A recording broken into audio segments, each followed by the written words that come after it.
Fraud. Fraud normally means cheating or deceiving somebody. Fraud is also mentioned in IPC, that is Indian Penal Code, under the section 420. It is the section 420 of IPC. And this is the reason why we call people 420. People who cheat, we call them 420 because this relates to section 420 of the IPC. Now, let us try to understand what fraud is as per the Indian Contract Act. Fraud is defined under section 17 as fraud means and includes any of the following acts. Now I'll request you to stop here and not read this committed by party, because any of these following act refers to these acts. So I'll take you to these acts and then we'll go up and then complete the definition. So fraud means and includes any of the following acts. What are those acts? The suggestion as to a fact of that which is not true by one who does not believe it to be true. Now this is a very complex statement. It says suggestion as to a fact of that which is not true by one who believes, or rather who does not believe it to be true. This means a person is stating some fact and he knows that statement is not true. It's just paraphrased in a manner which makes it complex. This statement actually means suggestion of a fact by a person who believes it to be false. That means the person who is stating that fact knows that he's stating a false thing. He's stating a fact which is not true. That means he's cheating the counterparty. That is fraud. You cannot cheat the counterparty. You cannot state something that you know which is not true. Let's say I tell you that I'll sell you my car. Now I know for a fact that the car is made in India, but I say that the car is made in Germany. Now I know for a fact that the car is made in India, and yet I am making a statement that the car is made in Germany. Even after knowing the fact that it is false, I still make that suggestion. Now suggestion here does not actually mean a suggestion, it actually means stating a fact, the statement of a fact of which you believe it to be false. You believe that the statement is false, yet you make it. What is the second act? It's the active concealment of a fact by one having knowledge or beliefs of the fact. Now, what is active concealment? Concealment means hiding. You hide the fact. You actively hide the fact. You know that there exists a particular fact, yet you hide it. I am a witness to a murder. So I should be bearing a witness before the court. Yet I choose to remain silent. Now what am I doing? I am concealing a fact. I know X person has committed a murder, yet I am concealing that fact. I am not letting the court know. This is probably an example of a criminal case. Let's try to take an example of a business transaction. Let's say I am selling a bag to you,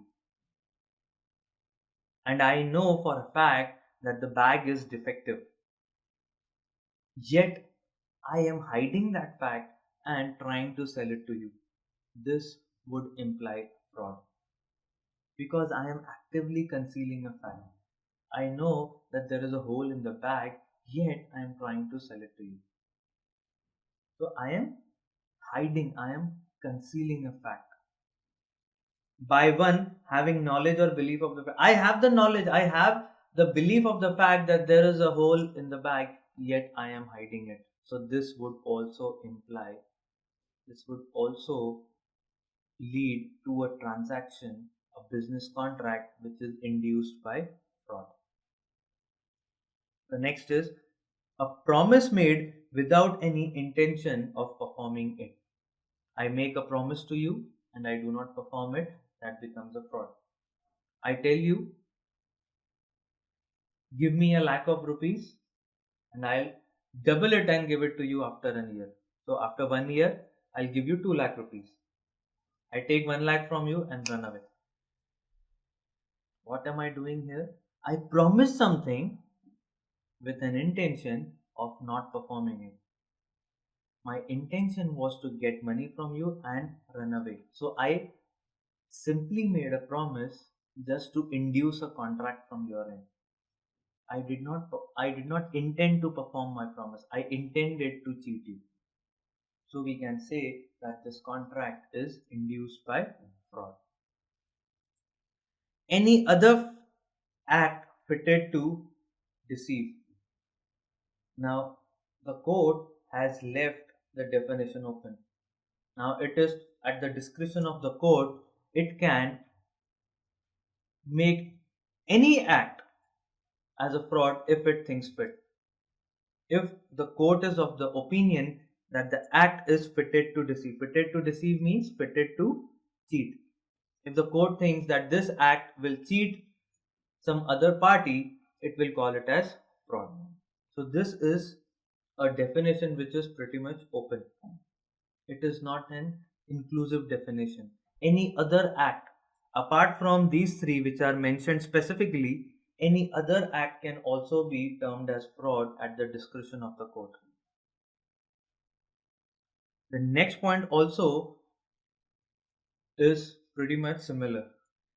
Any such act or omission as to law specifically declared to be fraudulent. The court may declare any act or omission as fraudulent. So it again is at the discretion of the court, or in future law may prescribe some acts or omissions as fraudulent. So again the definition is wide open. So it mentions 3 acts specifically and leaves open the definition for 2 acts.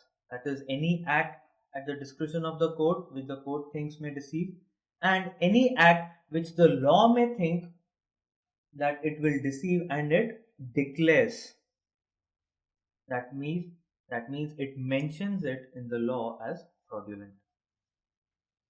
So these are the acts which form fraud. Now let us complete the definition. Now these acts committed by a party to a contract. A party to a contract may commit these acts, or with the connivance. Connivance means knowledge. With the knowledge of that party, his agent or any other performs that act. He himself performs that act, or with his knowledge, with his authority, his agent or any other person on his behalf performs that or any of these acts. And why would he perform these acts? Very important. With the intent to deceive. This is the bottom line of fraud. In fraud, you always intend to deceive. There's always an intention in your mind to cheat, to deceive. With an intent to deceive another party thereto or his agent.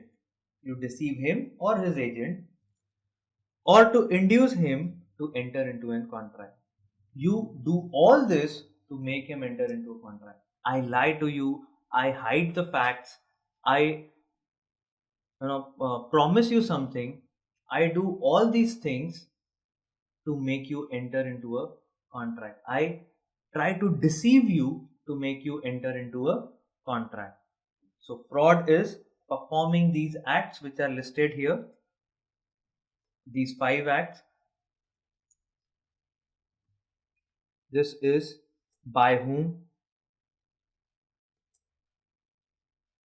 committed by a party to a contract or by his agent. So this line answers this question, by whom. This line answers why does that party perform these acts with an intent to deceive another party or his agent to induce him to enter into the contract. So these lines tell you who performs it. These two lines, that is, these two lines tell you why that those acts are performed. That is to deceive you and to make you enter into the contract. So this is fraud. Prima facie, at the first look, the definition of fraud may look very, lengthy, big, and complex. But if you understand it, it becomes very easy. So let's move ahead with fraud.